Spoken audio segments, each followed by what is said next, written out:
আজকে আমি নিজের প্রশংসা নিজেই করলাম। আজকে আমার তরকারিটা এত মজা হয়েছে, গরম গরম ভাতের সাথে লেবু চিপে আমি ভাতটা খেলাম, এত মজা হয়েছে। দুই বোন মিলে ভাতটা খেলাম, অসাধারণ হয়েছে। আর কি তরকারি রান্না করলাম চলেন আমাদের সাথে থাকেন, দেখবেন। আর এই রেসিপিটা সবাই একবার হলেও রান্না করে খাবেন, খুবই মজাদার এবং পেট ঠান্ডা করার মতো একটা রেসিপি। আজকে শসা তরকারি রান্না করব। আমি শসা তরকারি সহজে রান্না করি না, অনেক দিন পরে আজকে রান্না করবো। আমার ছোটো বোন খেতে চাইছে, ও নিয়ে আসছে শসাটা। আমার শসার তরকারি তেমন একটা ভালো হয় না, তারপর আজকে ট্রাই করব, কেমন হয় জানি না। আর চিংড়ি মাছ দিয়ে বা ইলিশ মাছ দিয়ে কিন্তু শসা তরকারিটা বেশি ভালো লাগে। আজকে আমি রান্না করবো তেলাপিয়া মাছ। এখন কেটে ধুয়ে পরিষ্কার করে নিচ্ছি, এখন মাছগুলা ভেজে নিচ্ছি। মাছ ভাজতে গেলে এই একটা বিরক্তিকর কাজ, এই যেমন ভাই বোনগুলা উল্টাতে চায় না, একজন আরেকজনকে ভাবতে চায় না। সবচেয়ে বিরক্তিকর কাজ হলো এই উল্টানোর সময় মাছ ভাজা।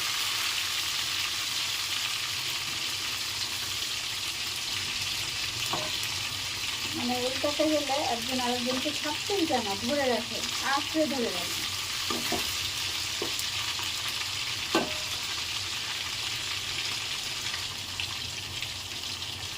মাছ ভাজার তেলের মধ্যে পেঁয়াজটা ভেজে নিলাম,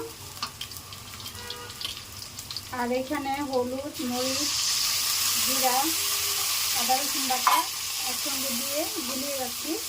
এটা এখন দিয়ে দিলাম, এটা ভালোভাবে কষাই নিব। আর শসা তরকারিতে কিন্তু মশলা বেশি খাওয়া যায় না, ভালো লাগে না, একদম অল্প অল্প মশলা এখানে গুলাই রাখছিলাম, এটা দিয়ে দিলাম। এখন এটা ভালোভাবে কষাই নিব। সবগুলো লবণ,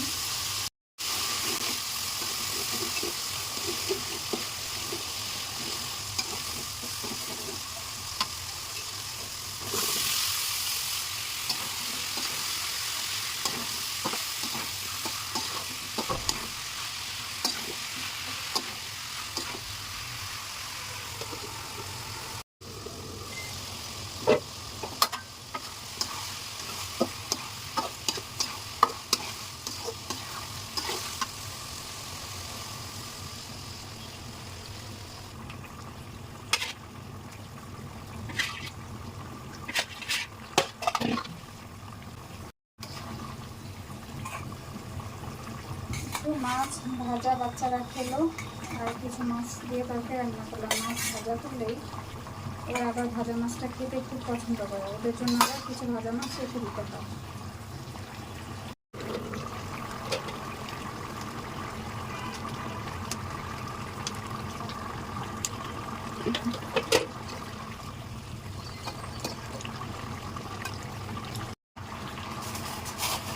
এখন ধনেপাতা দিয়ে দিচ্ছি, এটা হলো অনেক দিন আগে ফ্রোজেন করা ধনেপাতা।